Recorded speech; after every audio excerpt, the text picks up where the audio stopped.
খাও।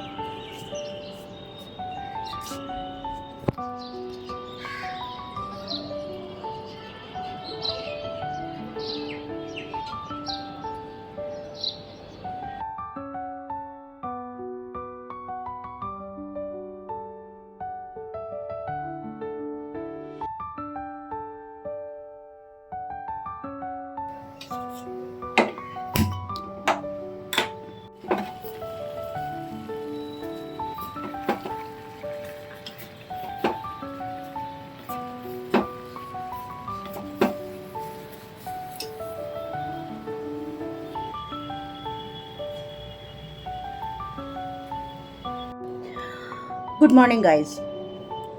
আজকে আমার সকালের শুরুর কাজগুলো আমি ঝটপট সেরে তোমাদের সাথে একটা বিষয়ে কথা বলবো বলে চা নিয়ে বসেছি, বুঝলে।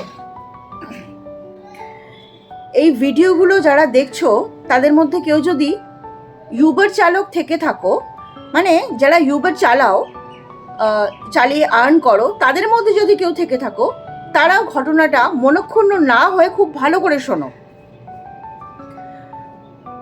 দোষ বা কোনো অন্যায় যারা ইউবার চড়ছে, যারা যাত্রী হয়, যারা প্যাসেঞ্জার হয়, তাদের মধ্যেও হতে পারে।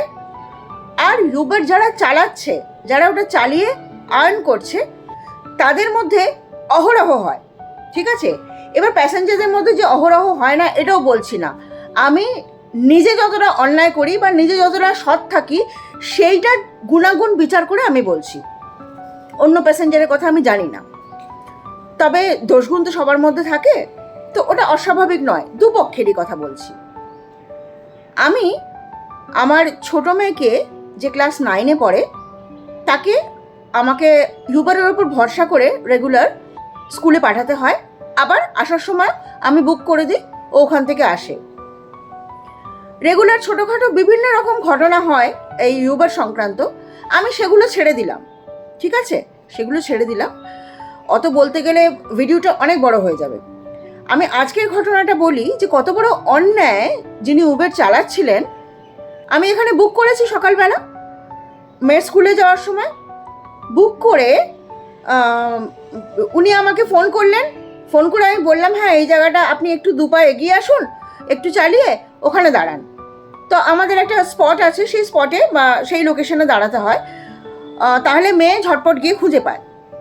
কারণ আমি তো বুক করি, আমি খালি ওকে স্ক্রিনশট দিয়ে নাম্বারটা সব কিছু পাঠিয়ে দিই। এবার আমি ওকে বলে দিলাম, মেয়ে গিয়ে আমাকে মেসেজ করলো যে আমি উঠে গেছি, ঠিক আছে। এবার উঠে গেছির পরে আমি আর কিছু মানে অত ইয়ে করি না, মাথা কামাই না, কারণ তারপরে তো পৌঁছে আবার আমাকে মেসেজ করবে। যখন ও আমাকে উঠে গেছি বললো, তারপরে আবার উবার থেকে কল আসছে, ম্যাডাম আমি এখানে দাঁড়িয়ে আছি। কোথায় দাঁড়িয়ে আছেন? আমার মেয়ে তো উঠে গেছে। বলে উঠে গেছে? আমি তো এইখানে দাঁড়িয়ে আছি, আপনার মেয়ে কোথায় উঠেছে? তখন আমি উবারের অ্যাপটা খুলে দেখি, ওই আগের যিনি এসছিলেন বাইক নিয়ে, উনি কি করেছেন, ওটা ক্যান্সেল করে দিয়েছেন। ক্যান্সেল করে আমার মেয়েকে নিয়ে গেছে। আমার তো, আমি সেই মুহূর্তে যিনি পরে কল করেছিলেন ওনাকে বলে আমি বললাম যে এরকম, বলে হ্যাঁ তাহলে আগের যিনি ছিলেন উনি ক্যান্সেল করেছেন, আমি এখন কি করব বলুন, আপনি ক্যান্সেল করে দিন। ঠিক আছে আমি ক্যান্সেল করে দিচ্ছি। ক্যান্সেল করে দিলাম। তারপরে মেয়ে কি করে, মেয়ে যেহেতু স্কুলে মোবাইল অ্যালাউ না, ও সাইলেন্ট করে ব্যাগে ভরে রাখে। এবার আমি সঙ্গে সঙ্গে কল করেছি, মেয়ে তো শুনতে পায়নি। আবার উবার যিনি চালিয়ে নিয়ে গেছেন তিনি এখানে ক্যান্সেল করে মেয়েকে বলেছেন 20 টাকা এক্সট্রা দিতে হবে। তো মেয়ে স্কুলে যাওয়ার সময় তাড়াহুড়োতে ওকে এটা প্রমিস করেছে যে 20 টাকা এক্সট্রা দেবে। একদম ওখানে গিয়ে পৌঁছে মেয়ে আমাকে তখন ফোন ধরেছে, তখন ব্যাগ থেকে ফোন বের করেছে, তখন ফোন ধরে আমাকে বলছে আমি 20 টাকা এক্সট্রা দিয়েছি। তখন আমার মাথা প্রচণ্ড গরম হয়ে গেছে, মেয়েকে অনেক ছোট বড় কথা বলেছি, মানে মেয়েটা পরীক্ষা দিতে যাবে, আমার এই ইউবারের চক্করে মাথা গরম করে মেয়েকে তখন উল্টোপাল্টা কথা চেঁচিয়ে রাস্তায় অনেক কিছু বলেছি, ঠিক আছে? পরে বাকিটা এসে আসল ঘটনাটা আমি ওকে বলবো আর ওর থেকেও জানবো। তোমরা বলো যে এরকম জিনিস তোমরাও অনেকে আছো যারা এরকম ফেস করছো রেগুলারলি, আর সেই সময় ঝট করে ইউবারে কমপ্লেন করব, কবে তার মীমাংসা হবে, মানে এগুলো তো তখন মাথায় আসে না। মানে এরকম এমার্জেন্সি টাইমে আমি তখন মেয়েকে দেখবো না আমি ইউবারে বসে বসে 14 রকম লেখা থাকে, আমার নিজের কোনো বক্তব্য আমি পেশ করবো সেটাও তো বলা যায় না। 14 রকম অপশান থাকবে, তার মধ্যে আমি আজকে এতগুলো অপশান সার্চ করলাম, একটাও আমার বলার মতো অপশান নেই। এবার আমি ওখানে কমপ্লেন করবো বলুন তো? এই প্রবলেমগুলো দিন দিন বেড়ে যাচ্ছে, আর এটার কোনো মীমাংসাও হচ্ছে না।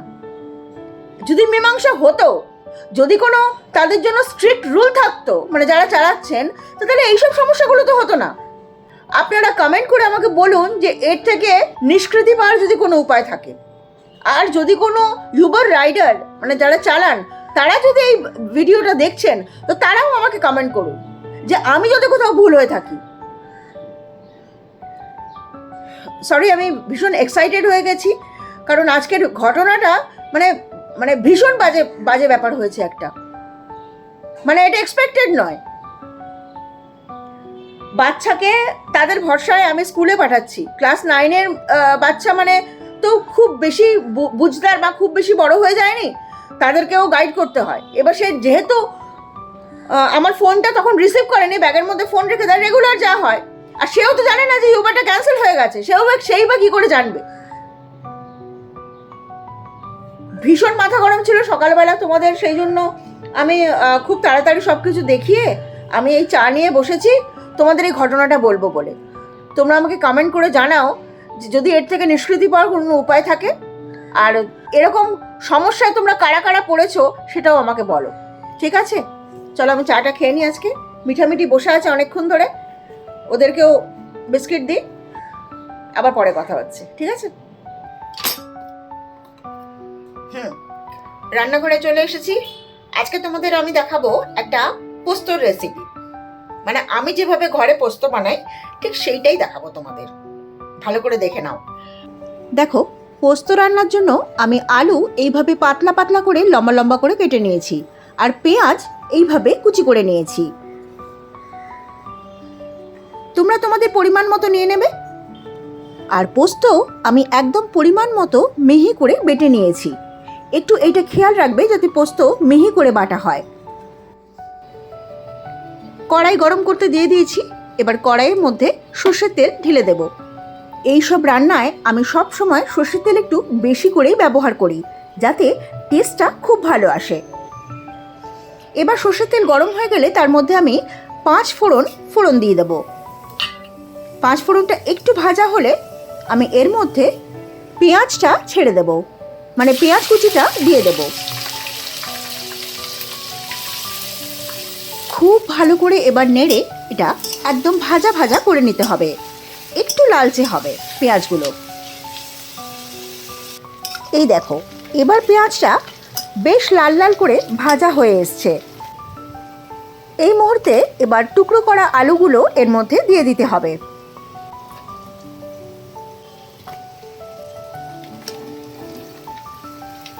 এবার খুন্তি দিয়ে এই আলু আর পেঁয়াজটা খুব ভালো করে নেড়ে চেড়ে মিশিয়ে ভেজে নিতে হবে। বেশ খানিকটা ভাজা ভাজা হলে একটু ঢেকে দেব, যাতে আলুটা ভালো করে ভাজা হয় আর একটু সেদ্ধও হয়। আর একটু পরে ঢাকনা খুলে তাতে দেব নুন। নুনের পরিমাণটা বুঝে দেবেন। এরপর আবারও খুব ভালো করে নেড়ে চেড়ে নিতে হবে।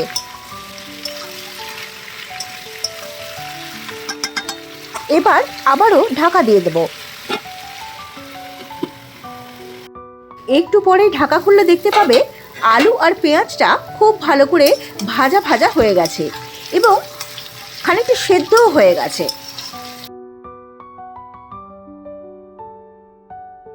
এবার দেখো আলু পেঁয়াজটা কতখানি ভাজা ভাজা হয়ে গেছে। এবার আমি যে পোস্তটা বেটে রেখেছিলাম সেইটা এই আলু পেঁয়াজের মধ্যে অ্যাড করব। এই দেখো, পোস্তটা আমি মিহি করে বেটে নিয়েছি, আর সেই পোস্তটা এবার এই কড়ার মধ্যে দিয়ে দেব।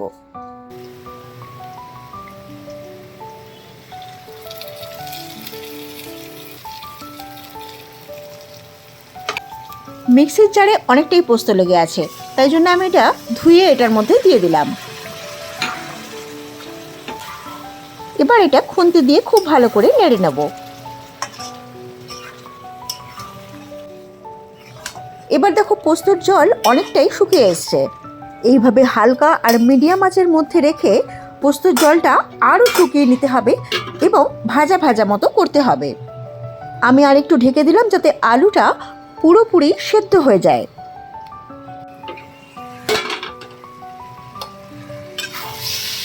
দেখো আওয়াজ শুনতে পাচ্ছ? জল কিন্তু একদমই প্রায় কমে গেছে। এবার এর মধ্যে সামান্য একটু কাঁচা সর্ষের তেল দিয়ে দেব।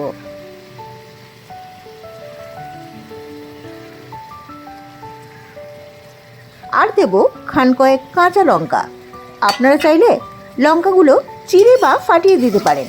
আমি কিন্তু গোটাই দিলাম যাতে গন্ধটা খুব ভালো আসে।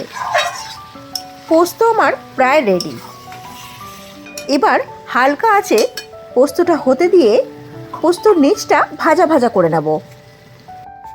এটা যখন পোস্তর সাথে নাড়বেন খুব ভালো খেতে লাগবে। দেখুন এবারে একদম ভাজা ভাজা হয়ে তেল ছেড়ে এসছে। ঠিক এই মুহূর্তে পোস্তর কালারটা দেখে নিশ্চয়ই বুঝতে পারছেন। এবার রান্নার শেষ পর্যায়ে দেখুন পোস্তটা একদম শুকনো শুকনো হয়ে গেছে আর তলাটা একদম ভাজা ভাজা হয়ে গেছে। এবার এটা কুড়িয়ে তুলে নেব আর পোস্তটার সাথে মিশিয়ে তারপর গ্যাস বন্ধ করে পোস্তটা নামিয়ে অন্য পাত্রে ঢেলে নেব।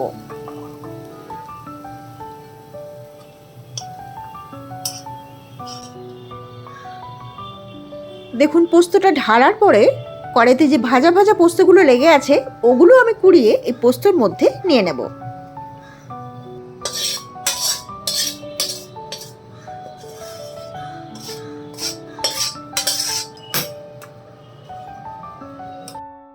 না, আমার আলু পোস্ত একদম রেডি। গরম গরম ভাত নিয়ে বসে পড়লেই হয়। কেমন লাগছে তোমাদের পোস্তটা দেখতে? এটা আমার ভীষণ জানতে ইচ্ছে করছে, তাই ঝটপট আমাকে কমেন্টে লিখে পাঠাও।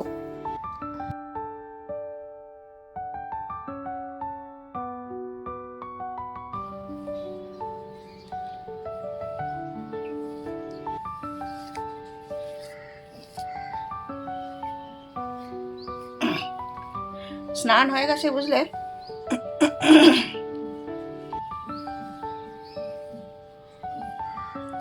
চুল টুলগুলো আঁচড়ে নিয়ে পুজোটা সেরে নিই, তারপরে আবার পরে তোমাদের সাথে কথা বলবো।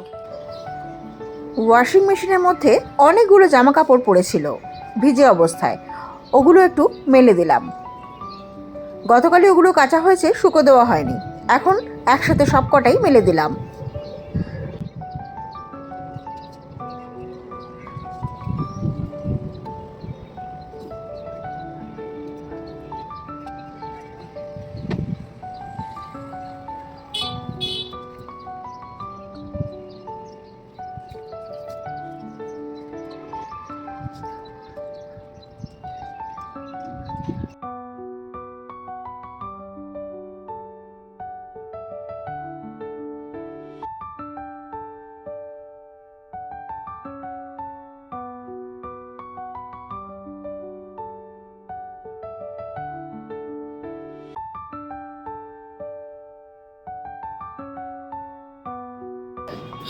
বেরোচ্ছি, কাজে সিঁড়ি দিয়ে নামছি।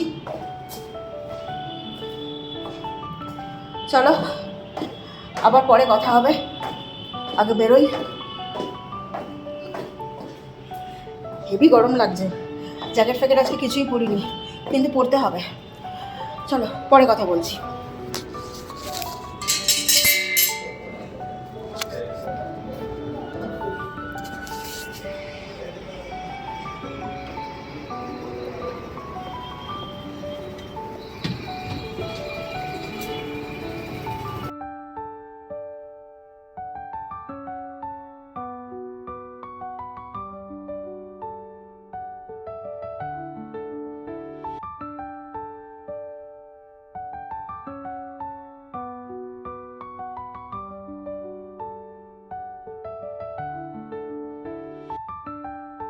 বাড়ি থেকে বেরিয়ে কাজের জায়গা অবধি যাওয়ার মধ্যে অনেক এরকম দৃশ্য পড়ে যেগুলো দেখে আর নিজেকে রেজিস্ট করতে পারি না। ক্যামেরা বের করে সঙ্গে সঙ্গে ক্যামেরা বন্দি করে ফেলি তোমাদের দেখানোর জন্য।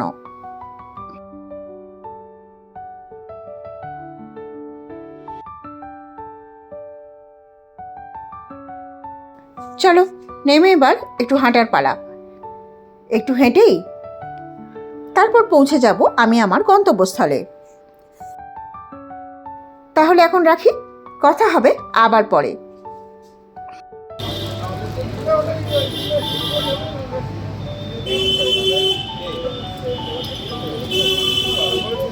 মুড়ি খাচ্ছি চায়ের দোকানের সামনে বসে, বুঝলে?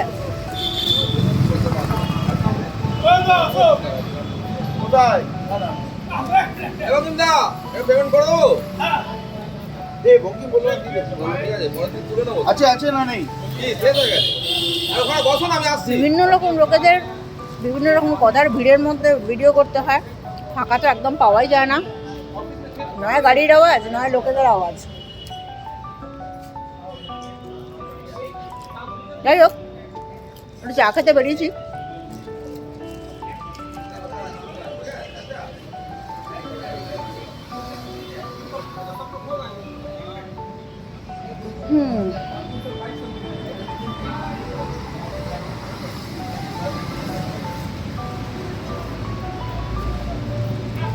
চলো চা খেয়ে নি, আবার পরে কথা বলবো, ঠিক আছে? জায়গাটা ভীষণ অন্ধকার, কিন্তু ওরা এখানেই এসছে আমার পেছন পেছন, ওদের এখানেই দিতে হচ্ছে, কিচ্ছু করার নেই। এনে এনাও এনাও কুটি এনাও কুটি এনাও, ধরো। দেখেছিস, শুধু শুধু এদিকে চলে আয়।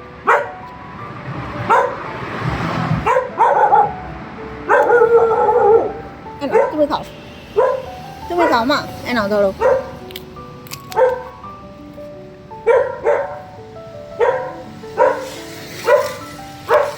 এনে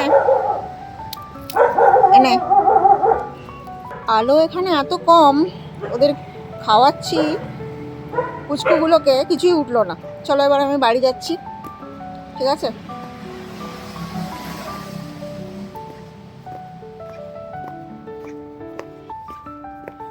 বাড়ি যাই, বাড়ি যেতে যেতে কথা বলছি তোমাদের সাথে। চলো এবার আমি স্কুটিতে উঠবো, আর পরের দিন কথা হবে ভিডিওতে। তাই আজকের জন্য টাটা।